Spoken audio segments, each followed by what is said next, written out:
Hi, this is Amina, and this is our project Cyberbullying Text Detection. My group partners are Anu, Harita, and Priyanka. While we were looking for a data set for this terms project, there were a lot of cases of harassment and cyberbullying coming up on the internet. So we thought this is a very appropriate topic to work on.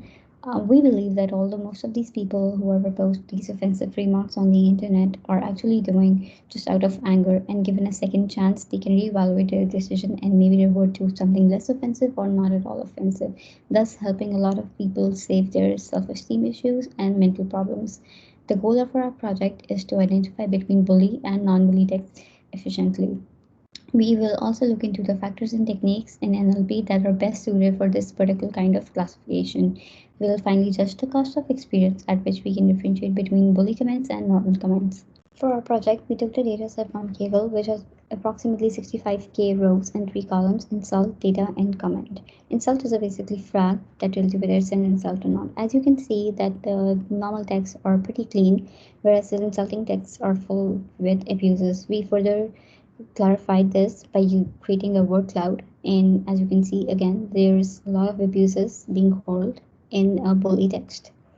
We looked into the dataset and what kind of dataset we are playing with by creating some more visualizations. So as you can see, this was a pretty skewed dataset that will be later dealt with in the pre-processing step. We created some numerical features to see like text length, punctuation count, etc. to get a better idea of dataset.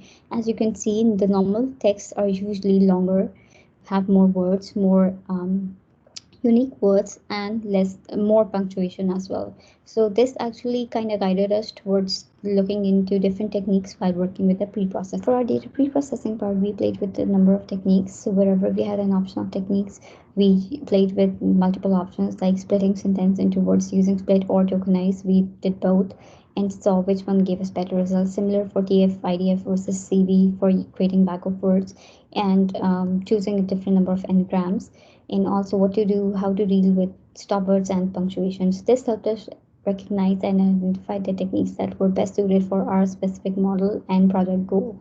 Anu will explain more on the data pre-processing part. Hi, I am Anu Kambalapelli. I am presenting data pre-processing part of the project. One of the key steps in processing language data is to remove noise such as spaces, URL names, human name, stop words, which occur regularly but add little information, followed by splitting the sentences to words using the technique split or tokenize, where it splits the data or sentence into list of strings or list of tokens. And next is lemmatization, where the system removes the inflectional endings of the words and returns the base form of the word. And next is removing unnecessary punctuations of the sentences.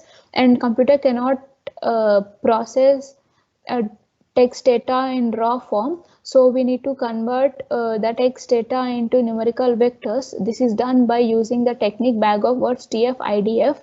And next is SMOT, which is used to handle imbalance of class distribution, and it balances the class distribution by randomly generating minority class data by replicating them. Thank you. Hello, my name is Harita Kumar, and I'm going to continue this presentation with data modeling. So once we have all our data ready, which is a cleaner text corpus, a balanced data set, and numerical features that have been engineered to aid our classification process, we have applied various machine learning algorithms like multinomial naive Bayes, Gaussian naive Bayes, XGBoost, support vector machine classifiers, and random forest classifiers.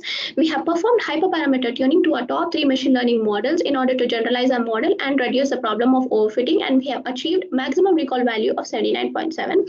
Now let us see a model performance with respect to a new set of data points. I'm shifting my screen to my Jupyter notebook here. As we can see here, we have finalized our final model to be Gaussian naive Bayes because it is one of the algorithms that performs well with respect to NLP problem statements like customer sentiment analysis, and also this algorithm has been performing really well without any fluctuation consistently in all the test runs. So we have chosen this model to be our best model, and we have achieved a maximum recall value of 89.8. Thank you. Since we were already aware of the fact that our data set is not sufficient enough to create the best models maybe, and we obviously in order to ensure better training, we need a more diverse and increased number of training examples. We also plotted learning curves to confirm this. So as you can see, the training score and the cross-validation score is actually converging. So which means if we increase the training examples, our validation score can increase as well. And thus we can actually enhance the performance of our models. Since our project is aimed at classifying the bully text, that is one, we are using true positive rate or recall as our evaluation metric throughout the project. It doesn't harm us if it classifies some non-bully text as bully text, except the fact that it may harm the user experience.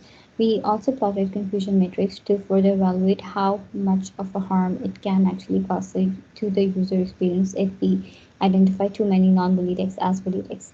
As you can see here, in our best model, that's Gaussian, we are actually identifying 610 of non-bully text as actual bully text, which can actually harm the user experience. But however, we believe this is the cost you have to pay in order to have a more safer environment.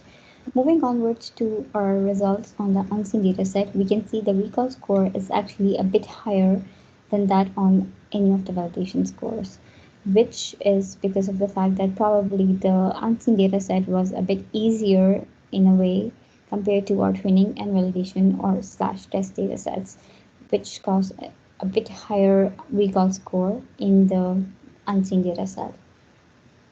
And now Priyanka will take you through the future scope of this project. We can also use RNN and LSTM classifiers for making predictions, as these are more established with NLP tasks.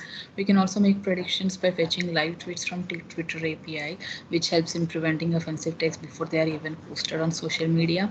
Also, like while building an application, we can help flag a text as an insult or a bully or offensive even before it is posted, so that a person gets a chance to decide if they want to post it or not.